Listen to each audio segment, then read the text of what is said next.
اما بعد فاعوذ باللہ من الشیطان الرجیم بسم اللہ الرحمن الرحیم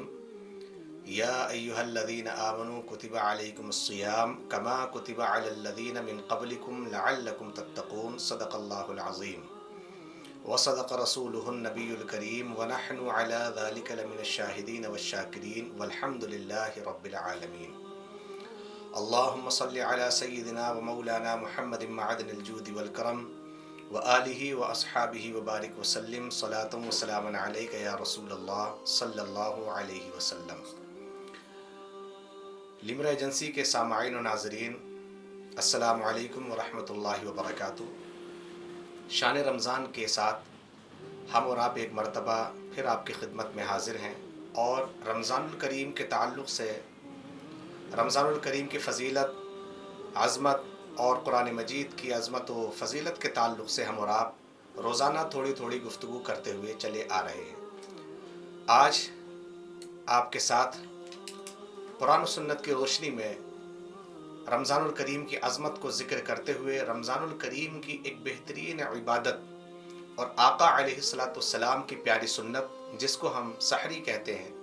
اس سحری کے تعلق سے ہم اور آپ کچھ نہ کچھ گفتگو کرنے کی کوشش کریں گے۔ یوں تو رمضان الکریم کا مقدس مہینہ اور اس پورے مہینے کے سارے لمحات، ایک ایک لمحہ اللہ تبارک و تعالیٰ کی رحمت و انوار کی بارشوں سے پر نور ہے، اور آقا علیہ الصلاۃ والسلام کی جو پیاری حدیث پاک ہے کہ رمضان الکریم میں اللہ تبارک و تعالیٰ نفل کا ثواب فرض کے برابر اور فرض عبادت کا ثواب 70 فرضوں کے برابر فرما دیتا ہے۔ یقیناً یہ ہمارے لیے خوش نصیبی ہے کہ اگر آج رمضان کے مہینے میں ہم ایک نماز پڑھ رہے ہیں، فرض نماز ادا کی، تو 70 فرض نمازوں کے برابر ہمیں ثواب عطا کیا جا رہا ہے۔ ایک روزہ 70 فرض روزوں کے برابر، ایک سال کے زکوٰۃ 70 سال کے زکوٰۃوں کے برابر۔ اسی طریقے سے کوئی بھی فرض عبادت کو آپ اٹھائیں اور اس کو 70 گنا آپ بڑھاتے چلے جائیے، بلکہ اللہ کے رسول علیہ السلام تو فرماتے کہ اس سے بھی زیادہ اللہ تعالیٰ جسے چاہتا ہے نوازتا ہے۔ یہ بندے کے اپنے تقوی پر، اپنے خلوص پر ہے کہ وہ کتنا زیادہ تقوی اور خلوص رکھتا ہے، اور اللہ تبارک و تعالیٰ سے، اللہ کی بارگاہ سے اپنے نام اعمال میں نیکیاں درج کرانے کا اہتمام کرتا ہے۔ مصطفیٰ جان رحمت صلی اللہ علیہ وسلم کے ارشاد کے مطابق جہاں قرآن مجید سننا اور سنانا عبادت ہے، رمضان الکریم کی مخصوص عبادت نماز تراویح ادا کرنا اور نماز تراویح پڑھانا آقا علیہ الصلاۃ والسلام اور حضرت جبرائیل علیہ السلام اور مصطفیٰ کریم علیہ السلام کے پیارے صحابہ کی سنت ہے، خلفائے راشدین کی سنت ہے۔ اسی طریقے سے رفیقان گرامی افطار کرنا میرے اور آپ کے پیارے نبی صلی اللہ علیہ وسلم کی سنت، اور پھر روزہ رکھنے کے لیے صبح صادق سے کچھ وقت پہلے سحری کرنا، سحری کھانا، یہ بھی ہمارے اور آپ کے پیارے نبی صلی اللہ علیہ وآلہ وسلم کی پیاری سنت ہے۔ بخاری شریف کی اگر حدیث پاک کو ہم دیکھیں تو آقا علیہ الصلاۃ والسلام بخاری شریف کی ایک حدیث پاک میں ارشاد فرماتے ہیں کہ سحری کھاؤ کیونکہ سحری کھانے میں برکت ہے۔ اور یہ یقیناً بات ہے کہ سحری کھائیں، سحری میں برکت ہے۔ جب ہمارے اور آپ کے پیارے نبی صلی اللہ علیہ وسلم نے ارشاد فرما دیا کہ سحری کھائیے تو سحری کھانے میں برکت ہے، تو یقیناً ہمیں اور آپ کو سحری کھانی چاہیے۔ اور یہ کتاب الصوم میں آقا علیہ الصلاۃ والسلام بخاری شریف میں ارشاد فرما رہے ہیں۔ اسی طریقے سے ایک دوسری حدیث پاک میں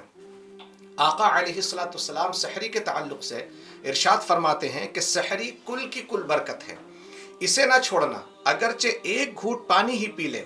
کیونکہ سحری کھانے والوں پر اللہ اور اس کے فرشتے درود بھیجتے ہیں۔ سبحان اللہ۔ تو یہ کتنی بڑی سعادت ہے، کتنی بڑی عظمت ہے ایک بندے مومن کے لیے کہ جب وہ اپنے آرام اور سکون کو چھوڑ کر اللہ کے رسول صلی اللہ علیہ وسلم کے حکم پر عمل کرتے ہوئے رات کے آخری پہر میں طلوع صبح صادق سے پہلے سحری کے وقت اٹھ کر جب سحری کرتا ہے کہ تاکہ وہ تیار ہو جائے اگلے دن کا روزہ رکھنے کے لیے، صبح سے روزہ رکھنے کے لیے، تو آقا علیہ الصلوۃ والسلام فرماتے ہیں کہ تم سحری کھاؤ، کل کی کل یعنی پوری کی پوری شروع سے آخر تک برکت ہے، اور سحری میں اللہ تعالیٰ نے برکت رکھی ہے، اور جو بندہ سحری کرتا ہے اللہ تعالیٰ اس پر درود بھیجتا ہے، اور اس کے فرشتے بندے مومن پر درود بھیجتے ہیں، اس پر برکتیں نازل ہوتی ہیں۔ سبحان اللہ۔ اب یہاں یہ تو بات ہوئی سحری کھانے کی، لیکن ہم اور آپ دیکھیں کہ بہت سے ہمارے اسلامی بھائی ایسے ہیں رمضان الکریم میں کہ وہ آدھی رات کے بعد کھانا کھاتے ہیں، تو کھانے اور سحری کو وہ ایک کر لیتے ہیں، اور سحری کے وقت میں وہ پہلے وقت میں کھانا کھا کے پھر سو جاتے ہیں. کچھ تو وہ ہیں کہ جو سحری کرتے ہیں، سحری کر کے نماز فجر پڑھنے کے بعد پھر آرام کرنے کے لیے تھوڑی دیر کے لیے سونے کے لیے لیٹتے ہیں. لیکن ایک مسلمانوں میں بڑا طبقہ ایسا بھی ہے کہ جو سحری سے کافی وقت پہلے، یعنی 1 بجے 2 بجے کے ٹائم یا 3 بجے وہ کھانا کھائے گا، اور کھانا کھانے کے بعد اسی میں اس نے سحری کو شامل کر لیا، اور اس کے بعد وہ اپنی چادر تانی اور سو گیا، اور نماز فجر کی اس کو توفیق نہیں ہوتی. العیاذ باللہ. میرے پیارے اسلامی بھائیوں، آپ سونے کو نماز عشاء، نماز تراویح پڑھ کے سو جائیں، آخری وقت میں اٹھیں. سحری کے وقت میں آپ کو حاجت ہے سحری کرنے کی، یا حاجت نہیں بھی، آپ نے کھانا کھایا، دیر سے کھانا کھایا، لیکن اپنے پیارے نبی صلی اللہ علیہ وسلم کی سنت پر عمل کرنے کی نیت سے، اس سنت کو عمل پیرا ہونے کے لیے کہ جس کے بارے میں فرمایا کہ کل کی کل نعمت ہے. سحری کرنے والوں پر اللہ برکت، اللہ رحمت نازل کرتا ہے، اور فرشتے رحمتیں نازل کرتے ہیں، فرشتے ان پر درود بھیجتے ہیں سحری کھانے والوں پر. تو آپ سحری کے وقت میں ضرور ضرور اٹھیں اور ایک گھوٹ پانی ہی پئیں سحری کی نیت سے، ایک کھجور ہی کھائیں، صرف آپ ایک چھوارا ہی کھائیں، لیکن کچھ نہ کچھ ضرور کھائیں، اس لیے کہ آقا علیہ السلام نے فرمایا سحری کھانے والے پر اللہ تعالیٰ اور اس کے فرشتے درود بھیجتے ہیں. تو اتنی بڑی نعمت سے اپنے آپ کو محروم نہ رکھیں، سحری ضرور کیا کریں. اللہ تعالیٰ ہم سب کو سحری کے وقت میں سحری کرنے کی توفیق عطا فرمائے. اور دوسری بات ایک اور، آپ نے سوشل میڈیا کا زمانہ ہے،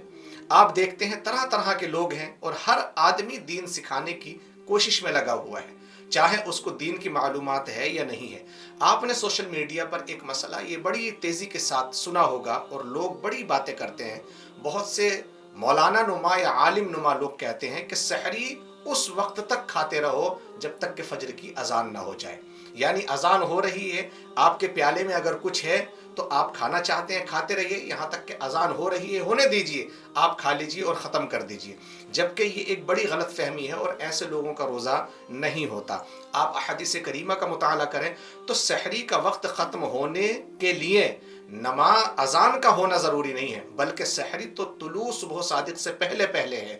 یعنی جب نماز فجر کا وقت شروع ہوتا ہے تو نماز وقت کا فجر جہاں شروع ہو گیا، اس سے پہلے پہلے سحری کھانے کا وقت ہے. یعنی روزہ رکھنا ہے، روزے کی نیت کرنا ہے، تو آپ کو اس وقت روزہ رکھ لینا ہے، روزے کی نیت کر لینا ہے، اور سحری کھانے پینے سے باز آ جانا ہے جو سحری کھانے کا وقت ہے. نماز فجر کی جو اذانیں ہیں، جب سحری کا وقت ختم ہو جاتا ہے، اس کے 5 منٹ کے بعد، 7 منٹ کے بعد یا 10 منٹ کے بعد، بعض جگہ کہیں اور زیادہ ٹائم، لیکن عموماً ہمارے ملک ہندوستان میں جب فجر کی اذانیں ہوتی ہیں رمضان الکریم کے مہینے میں، تو عموماً سحری کا وقت ختم ہوئے جب 5 منٹ ہو چکے ہوتے ہیں، سحری کا وقت ختم ہو گیا،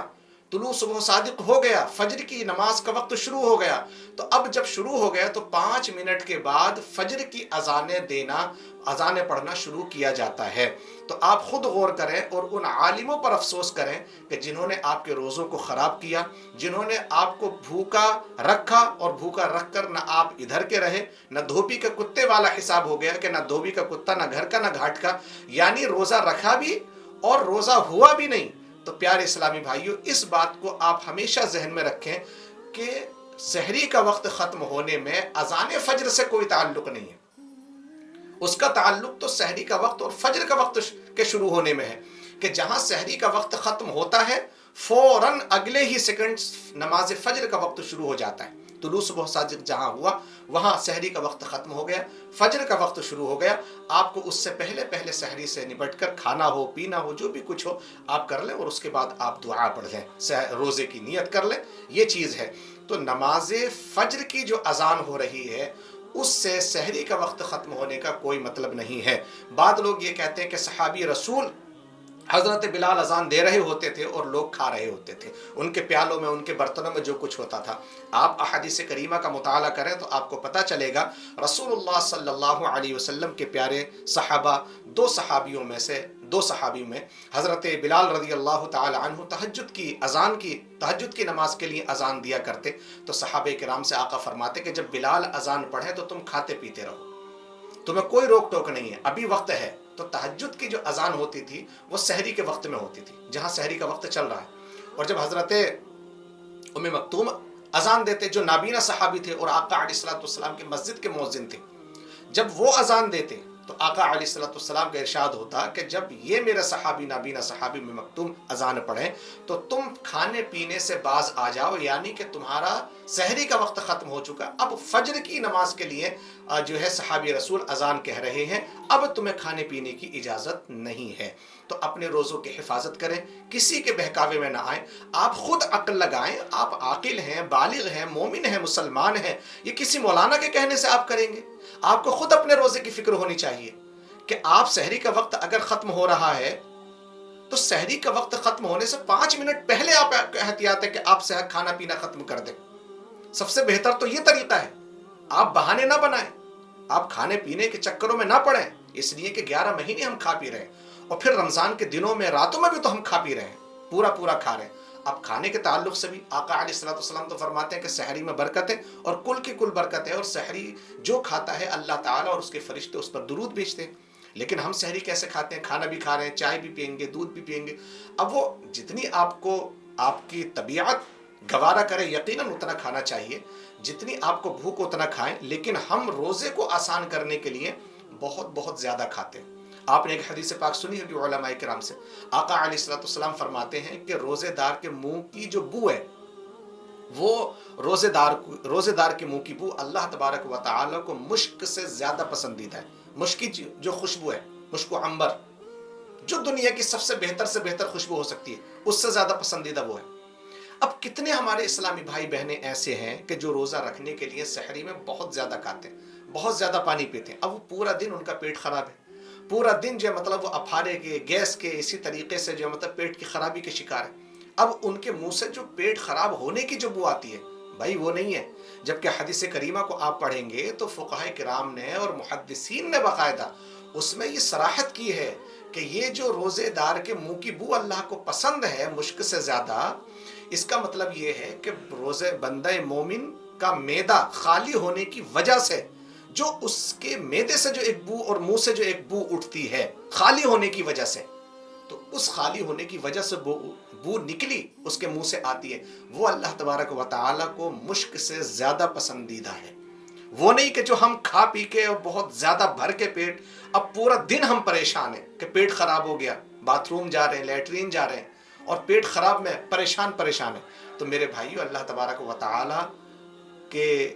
کرم سے جو ہمیں رمضان کا مہینہ ملا ہے اس کو غنیمت جانیں، سحری کے طریقے سے کریں، کھانا کھانے کے طریقے سے کھائیں، جس طریقے سے ہم اور دنوں میں بھی کھاتے ہیں، رمضان میں بھی کھاتے ہیں، جبکہ رمضان میں تو بہت زیادہ وسعت اللہ تعالیٰ عطا فرما دیتا ہے۔ تو اس چیز کا جو ہے ہمیں اور آپ کو خیال رکھنا ہے کہ اپنی طبیعت کا خیال رکھتے ہوئے ہمیں کھانے پینے کا اہتمام کرنا ہے، نہ کہ اتنا کھائے پیئیں کہ ہم صحت کے طور پر ہی ہم بیمار ہو جائیں یا ہمارا پیٹ خراب ہو جائے، اور ہم جو ہے پورا دن نمازیں اور عبادتوں کو چھوڑ کر لیٹرین باتھ روم کا ہی ہم دروازے پکڑے رہیں۔ اللہ تعالیٰ توفیق عمل عطا فرمائے، سحری کو سحری کے طریقے سے کرنے کی توفیق رفیق جو ہے وہ ہمیں اور آپ کو عطا فرمائے، آمین۔